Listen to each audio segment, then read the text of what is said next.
Salut à tous, c'est Kangaichi Gilu. La série Flamme Fantasmagorique a été annoncée, ME02, et on a le détail de la série sur Pokécardex. Alors on n'a pas encore les illustrations, mais on a le détail des cartes qui sont contenues dans la série. Et puis du coup, j'ai essayé de récupérer ça pour faire une analyse de la hype de la série, comme j'essaie de le faire à chaque fois. Donc pour ce faire, j'ai mis à jour mon classement des Pokémon, mon top Pokémon.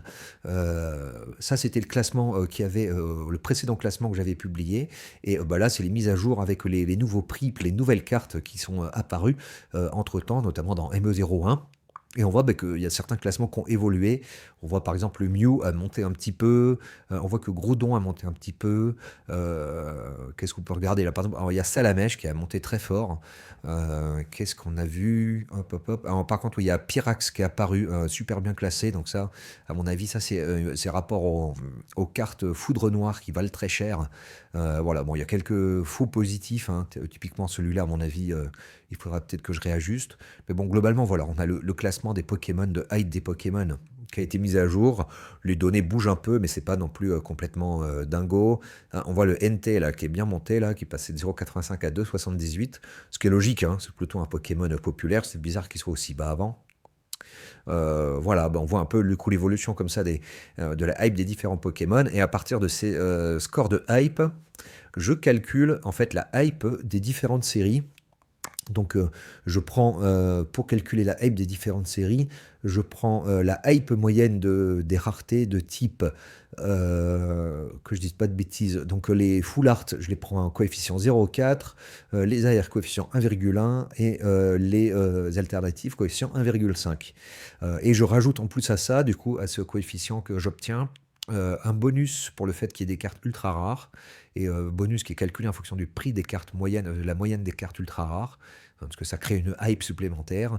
Et également, je mets un malus ou un bonus sur la taille de la série, parce que ce dont je me rends compte, en fait, c'est que plus une série est petite, en fait, là par exemple sur cette série-là, ME01, il y a tout ça d'AR, et généralement il y a le même pourcentage de tirer les AR, enfin de sortir une AR, et donc plus il y a d'AR, plus la probabilité de sortir une carte en particulier est faible.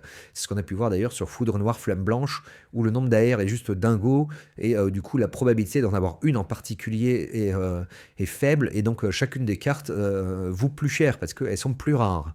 Alors qu'à l'inverse, une série où il y a très peu de cartes, comme par exemple Aventure Ensemble, mais la probabilité de choper chacune des cartes est beaucoup plus élevée.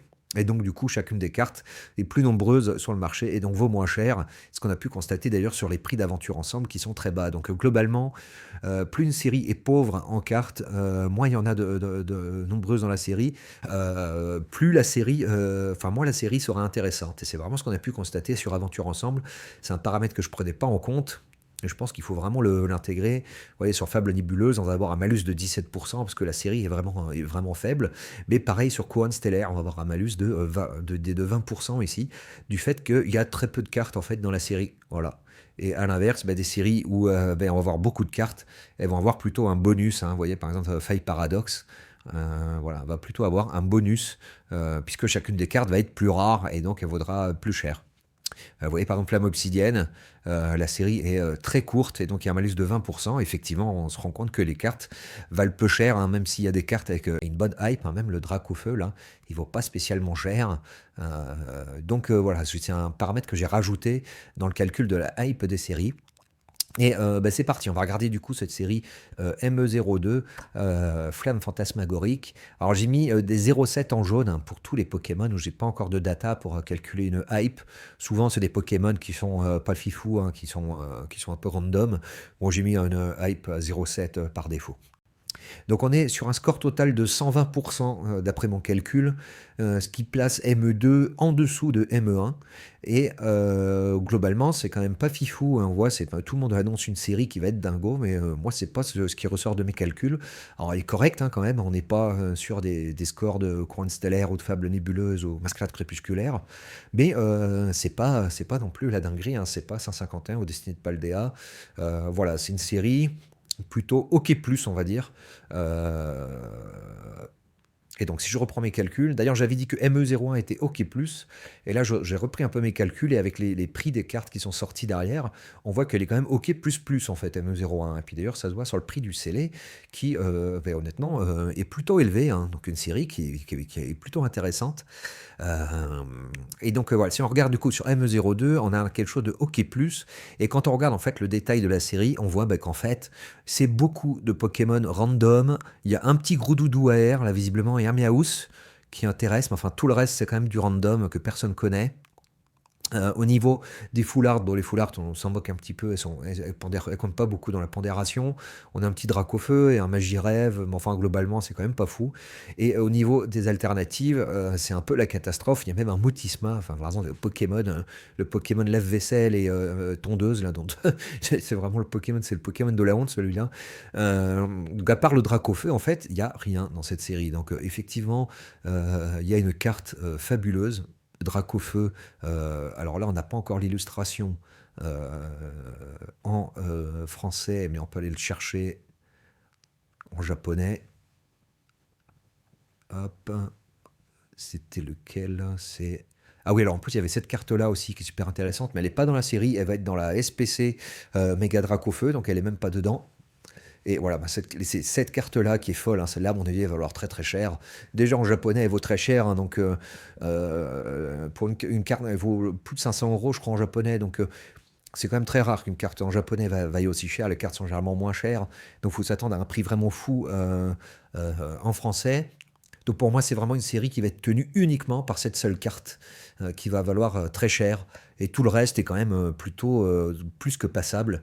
Donc voilà, série assez spéciale où il n'y a qu'une carte. Alors ça fait un peu penser à Masquerade Crépusculaire, où il n'y avait que le Amphinobi alternatif qui tenait la série, mais quand même avec un niveau de hype plus faible, hein. On avait pas... Là, la carte Dracofeu qu'on a vue, c'est pas quand même du niveau du Amphinobi de Masquerade Crépusculaire, mais on est un peu sur ce genre de série. Et en plus, quand même maintenant, en Masquerade Crépusculaire, il y avait quand même plus de cartes. Il y avait quand même ouais, il y avait plus de cartes. Là, on a vraiment un gros malus de rareté, puisque la série est très courte, hein, contrairement aux autres séries où généralement ils regroupent deux séries japonaises pour en faire une série internationale.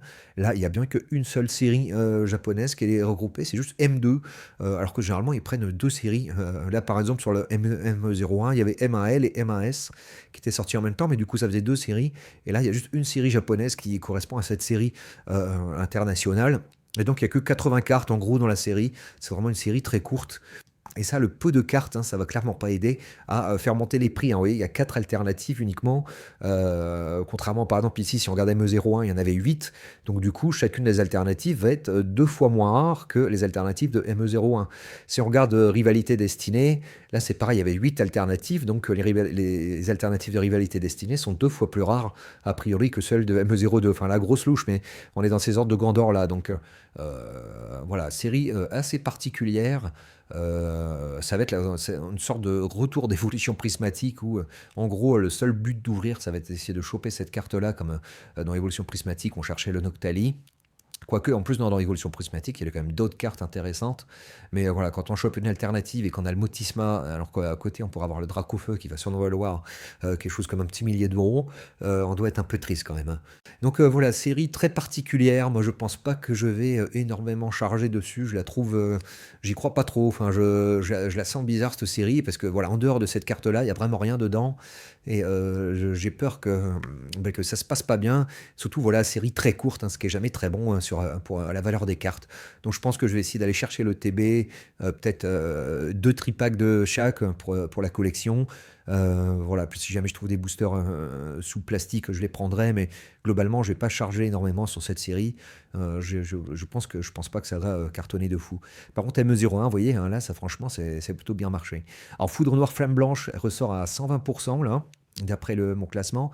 Le fait d'avoir rajouté ce coefficient de taille de série, ben forcément, ça lui donne un bonus de fou, hein, Foudre Noire Flamme Blanche, puisqu'on on a quasiment aucune série où il y a autant de cartes dedans. Donc, d'ailleurs, on le voit sur le prix des cartes, hein, chacune des AR est quasiment aussi rare qu'une alternative.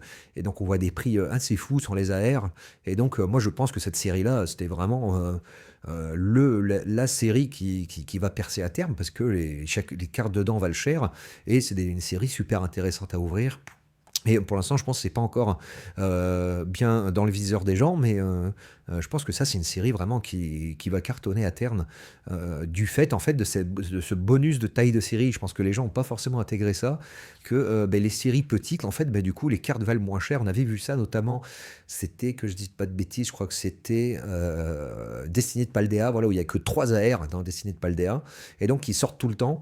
Et donc, du coup, le prix de chacune des AR est ridiculement faible, hein, elle valent genre 1 euro, 1,50 €, parce que c'est des cartes qui arrêtent pas de popper. Alors, si effectivement on a une AR tous les 8 paquets, mais il y a que 3 AR, du coup, c'est toujours les mêmes qui sortent, et donc c'est des cartes qui sont pas rares du tout. Et on a pu le constater sur cette série-là, sur le prix de ces AR-là, qui ressortent à des prix vraiment ridicules.